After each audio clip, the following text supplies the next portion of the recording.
Les sujets du jour de la revue fiduciaire. Premier sujet de notre JT. Plafond sécurité sociale des intermittents, VRP et professions médicales à temps partiel.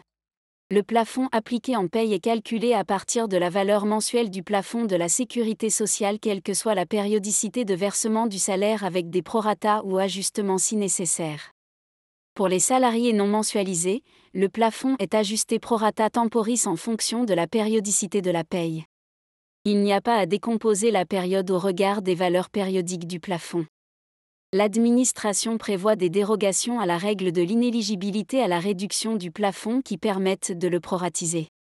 Elle a clarifié la période à retenir pour la proratisation du plafond des salariés intermittents et des VRP multicartes dans une mise à jour du BOS du 10 avril 2025. Elle admet ainsi que pour les salariés intermittents, le plafond soit proratisé pour ne tenir compte que des jours ayant donné lieu à rémunération et non plus des périodes ayant donné lieu à rémunération. Et elle admet que pour les VRP multicartes placés en activité partielle, le plafond appliqué soit proratisé pour tenir compte des jours d'activité partielle et non plus des périodes d'activité partielle. De leur côté, les membres de professions médicales exerçant à temps partiel pour plusieurs employeurs, et qui sont rémunérés à la vacation, bénéficient d'un taux réduit de cotisation patronale d'assurance vieillesse plafonnée.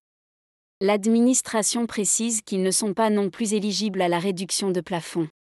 Chaque vacation donne lieu à cotisation dans la limite du plafond correspondant au nombre d'heures comprises dans le montant de la vacation.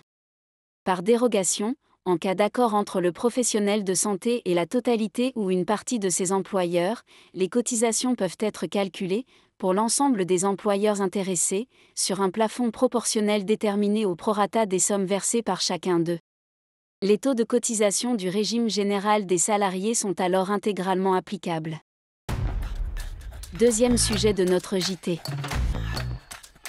Premier versement sur un PEA. Le PEA, comme le PEA-PME, bénéficie d'un régime fiscal de faveur. Son titulaire bénéficie d'une exonération totale d'impôt sur les produits et les gains capitalisés dans le plan dès lors qu'aucun retrait ou rachat n'est effectué pendant 5 ans à compter de son ouverture. Saisi d'un litige entre un client et sa banque, le médiateur de l'autorité des marchés financiers a rappelé que c'est la date du premier versement qui détermine la date d'ouverture juridique et fiscale du plan et non celle de la signature du contrat. Pour que l'ouverture d'un PEA soit validée et que la période de 5 ans pour bénéficier de l'avantage fiscal commence à courir, il est donc essentiel d'effectuer un premier versement dès la signature du contrat. Troisième sujet de notre JT. Démarchage téléphonique abusif, nouvelle proposition de loi.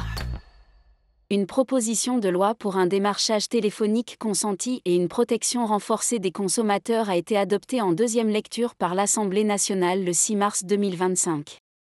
Le consentement préalable explicite des consommateurs pour être démarchés téléphoniquement par des professionnels pourrait donc devenir la règle à compter du 1er janvier 2026.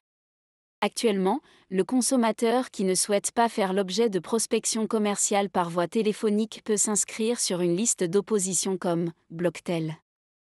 Le nouveau texte prévoit d'interdire aux professionnels de démarcher le consommateur qui n'a pas exprimé préalablement son consentement au démarchage. Il est également envisagé d'imposer une obligation pour le professionnel de mettre immédiatement fin à l'appel si le consommateur exprime son refus de poursuivre la conversation.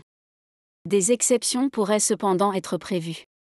La loi du 24 juillet 2020 avait déjà renforcé l'encadrement du démarchage téléphonique et la lutte contre les appels frauduleux aux numéros surtaxés, en prévoyant pour les professionnels et opérateurs télécoms des sanctions importantes en cas de non-respect de leurs obligations. Ces sanctions qui actuellement vont de 75 000 € pour une personne physique à 375 000 € pour une personne morale pourraient être renforcées.